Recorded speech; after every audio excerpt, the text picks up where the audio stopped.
За харьяатын тухай хуульд нэмэлт өөрчлөлт оруулахаар оруулж ирж байгаа юм байна. Ганцхан өгүүлбэр юм байна. Хуулийнхаа хууль зүйн хэрэгцээ шаардлага практикийг танилцуулаад гаач. Яасын гадаадын баах иргэд тамирчид Монгол улсын харьяат болъё гэдэг юм уу? Манай улс бол одоо хуулиараа хоёр иргэншилтэй давхар иргэншилтэй байж болохгүй. Тэгээ сүүлийн үед бол одоо багийн спортын төрөлд өдөр одоо легионоор тамирчид их орж ирдэг болсон.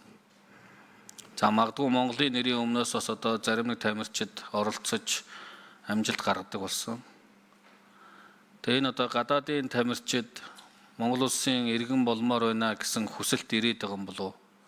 Үүнтэй холбогдуулж одоо энэ хуульд нэмэлт өөрчлөлт оруулж байгаа мó гэж ойлгож байна зөв үгүй юу?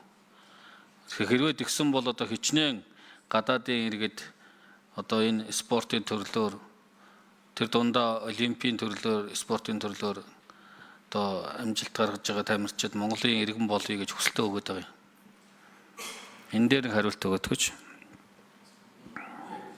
За хувь санаачлагч сайн зэрэг гишүүн хариулъя. За манайх өмнө нь бол бас гадаад улсын иргэдийг өөрийн нэр дээрээс оролцуулж исэн тохиол жудо бүхий спортоор байгаа. Тодорхой орны тамирчин болох за би нэрийг бас андуурж ивэл буруу галгиж хэлж ивэл бас уучлаарай. Молой гээд залуу оролцож бас мөнгөн медаль авч исэн.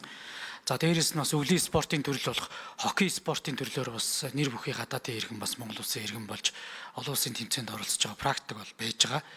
Ерөн зүгээр цаашдаа бид нар бас энэ хилцүүлгийг бас нэр бүхий 20 спортын холбоотуудын удирдлагуудтай хийсэн ийм хэрэгцээ шаардлага хууль эрх зүйн хувьд байвал биднэрт бол боломж байна. Ялангуяа бид эдийн бэлдэж амжаагүй бөгөөд за багийн спортын төрөл дээр тодорхой одоо бас багийн нэг хэсэг болгоод аваад явах байршлууд гэдэг юм уу тэр ур чадвартай тоглогчдыг бас Монгол улсын нэр дээрээс оролцуулах яриа хэлцээрийг хийх ийм болцооднууд байна гэж зүйл байгаа.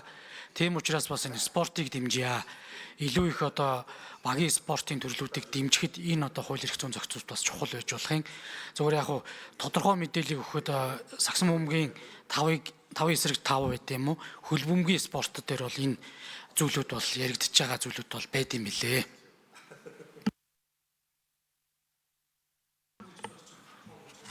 За гишүүд асуулт